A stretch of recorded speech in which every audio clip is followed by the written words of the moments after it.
കൃഷ്ണ ഗുരുവായൂരപ്പ ശരണം. പൊന്നുണ്ണിക്കണ്ണൻ്റെ ഉഷപൂജ അലങ്കാരം രാവിലെ 4 മണിയോടുകൂടി മലർനിവേദ്യം കഴിഞ്ഞ് ശ്രീകോവിൽ നട തുറന്നു. പൊന്നുണ്ണിക്കണ്ണൻ ആ ശ്രീലകത്ത് പുഞ്ചിരിച്ച് നിൽക്കണ്. നെയ്വിളക്കുകളെല്ലാം നിറഞ്ഞ് കത്തണുണ്ട്. അതിൻ്റെ ശോഭയിൽ പൊന്നുണ്ണിക്കണ്ണൻ്റെ പുഞ്ചിരിക്ക് കൂടുതലൊരു സൗന്ദര്യമുണ്ട്. പൊന്നുണ്ണിക്കണ്ണൻ്റെ തിരുമുഖം ചന്ദനം ചാർത്തിയിട്ടുണ്ട്. നെറ്റിയിലൊരു സ്വർണ്ണഗോപിക്കുറി അണിയിച്ചിരിക്കുന്നു. ചെവിയിൽ ചെവിപ്പൂക്കൾ വെച്ചിട്ടുണ്ട്. മാറത്തൊരു സ്വർണ്ണത്തിലകവും 2 സ്വർണ്ണമാലകളും ചാർത്തിയിരിക്കുന്നു. പൊന്നിൻ കിങ്ങിണി കെട്ടി പട്ടുകോണകമെടുത്ത് ഒരു പച്ചപ്പട്ടും ഒരു വെളുത്ത പട്ടും കൂട്ടിക്കെട്ടി ഞൊറിഞ്ഞെടുത്തിട്ടുണ്ട്. ആ ഞൊറിഞ്ഞെടുത്തത് വലത് സൈഡിലേക്ക് വെള്ളപ്പട്ടും ഇടത് സൈഡിലേക്ക് പച്ചപ്പട്ടും അങ്ങനെ ഭംഗിയായിട്ടാണ് അലങ്കരിച്ചിരിക്കുന്നത്. നല്ല ഭംഗിയുണ്ട് കേട്ടോ. പൊന്നുണ്ണിക്കണ്ണൻ്റെ കയ്യിൽ ഉടക്കുഴലുണ്ട്, താമരയുണ്ട്, സ്വർണ്ണ കിരീടം ചാർത്തിയിട്ടുണ്ട്. കിരീടത്തിന്മേൽ 3 തിരുമുടി മാലകൾ ചാർത്തിയിരിക്കുന്നു. 2 വലിയ വനമാലകളും ചാർത്തിയിരിക്കുന്നു.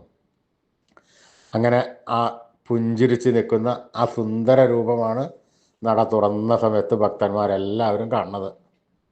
ഭക്തന്മാർക്ക് എല്ലാവർക്കും ആഹ്ലാദത്തിൽ ആനന്ദത്തിൽ ആറാടി ആ പൊന്നുണ്ണിയുടെ തിരുനാമങ്ങളും ചൊല്ലി കണ്ണൻ്റെ അടുത്തേക്ക് അതാ ഓടി ഓടി ഓടി ഓടി പോണു. പൊന്നുണ്ണി കണ്ണനെ സോപാനപ്പടിയിൽ നിന്ന് കൺകുളിർക്ക കണ്ട് ആ കണ്ണൻ്റെ തൃക്കാൽക്കൽ വീണ് നമസ്കരിക്കണോ. ആ പൊന്നുണ്ണി കണ്ണൻ അവരെ എല്ലാവരെയും അനുഗ്രഹിക്കണോ. ആ സുന്ദര രൂപം നമുക്ക് നമ്മുടെ മനസ്സിലേക്കൊന്ന് ആവാഹിച്ചാലോ. നല്ലപോലെ വിചാരിച്ചോളൂ. പൊന്നുണ്ണീനെ പൊന്നിൻ കിങ്ങിണി കിട്ടി പട്ടുകോണകമെടുത്ത് ഒരു വെളുത്ത പട്ടും പച്ചപ്പട്ടും ഞൊറിഞ്ഞെടുത്ത് വലത് സൈഡിലേക്ക് വെളുത്ത പട്ടിങ്ങനെ തൂങ്ങിക്കിടക്കുന്നുണ്ട്, ഇടത് സൈഡിലേക്ക് ആ പച്ചപ്പട്ടിങ്ങനെ തൂങ്ങിക്കിടക്കും. നല്ല ഭംഗിയുണ്ട് കാണാൻ. വലത് കൈയിൽ ഓടക്കുഴലും താമരയുമുണ്ട്. സ്വർണ്ണ കിരീടം ചാർത്തി കിരീടത്തിന്മേൽ 3 തിരുമുടി മാലകളും 2 വനമാലകളും ചാർത്തി. അങ്ങനെ സർവാഭരണ വിഭൂഷിതനായി പുഞ്ചിരിച്ച് നിൽക്കുന്ന ആ പൊന്നുണ്ണി കണ്ണനെ എല്ലാവരും മനസ്സിൽ വിചാരിക്കുക. നല്ലപോലെ വിചാരിച്ചോളൂ. ആ പൊന്നുണ്ണിക്കണ്ണൻ നമ്മുടെ മനസ്സിൻ്റെ ഉള്ളിലേക്ക് അതാ കയറി വരണോ. ആ പൊന്നുണ്ണിക്കണ്ണൻ അവിടെ എത്തിക്കഴിഞ്ഞാൽ ആ കണ്ണനെ അവിടെ കൂട്ടിപ്പിടിച്ച് അവിടെ നിർത്തി ഒന്ന് അവിടെ പ്രതിഷ്ഠിച്ച് ആ കണ്ണനെ ഒന്ന് കൊഞ്ചിച്ച് ഒന്ന് ലാളിച്ച് ഒരു മുത്തം കൊടുത്ത് ആ കണ്ണൻ്റെ തൃക്കാൽക്കൽ വീണ് നമസ്കരിച്ചോളൂ, പ്രാർത്ഥിച്ചോളൂ. കണ്ണൻ്റെ അനുഗ്രഹം നമുക്കെല്ലാം ഇപ്പോഴും ഉണ്ടാവും കേട്ടോ. എല്ലാവരും കണ്ണൻ്റെ തിരുനാമങ്ങൾ ചൊല്ലിക്കൊള്ളൂ. നാരായണ നാരായണ നാരായണ നാരായണ. സ്നേഹത്തോടുകൂടി ഭക്തിയോടുകൂടി വിശ്വാസത്തോടുകൂടി കണ്ണൻ്റെ തിരുനാമങ്ങൾ ഉറക്കെ ഉറക്കെ ഉറക്കെ ജപിക്കുക. പൊന്നുണ്ണി കണ്ണൻ അത് കേൾക്കും, കേൾക്കാതിരിക്കാൻ പറ്റില്ല. എന്നിട്ട് നമ്മുടെ അടുത്തേക്ക് ആ പൊന്നുണ്ണി അതിൽ കൂടുതൽ സ്നേഹത്തോടുകൂടി ഓടി വന്ന് നമ്മളെ കെട്ടിപ്പിടിച്ച് നമുക്കൊരു മുത്തൊക്കെ തന്ന് വേണ്ട സമയത്ത് വേണ്ടതെല്ലാം വാരിക്കോരി തന്ന് കണ്ണനെ അനുഗ്രഹിക്കും. എല്ലാവരും സ്നേഹത്തോടുകൂടി കണ്ണനെ വിളിച്ചോളൂ. നാരായണ നാരായണ നാരായണ നാരായണ.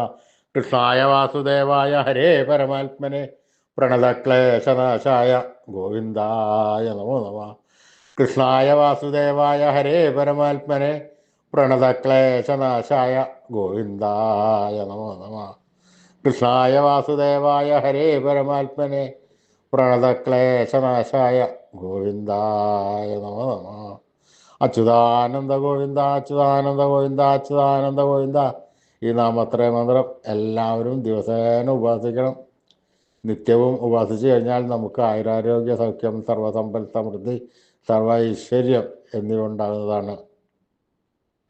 നമ്മുടെ വരും തലമുറകൾക്ക് കൂടി ഇത് മന്ത്രം ഉപദേശിച്ചു കൊടുക്കണം. ഋഷീശ്വരന്മാർ നമുക്ക് ഉപദേശിച്ചു തന്നതാണ്. ഈ കലികാലത്ത് ജപിക്കുവാൻ പറ്റിയ ഒരു ഉത്തമ മന്ത്രം കൂടിയാണ്. അതുകൊണ്ട് എല്ലാവരും നാമത്രയ മന്ത്രം ജപിച്ചോളൂ. അച്യുതാനന്ദ ഗോവിന്ദ അച്യുതാനന്ദ ഗോവിന്ദ അച്യുതാനന്ദ ഗോവിന്ദ.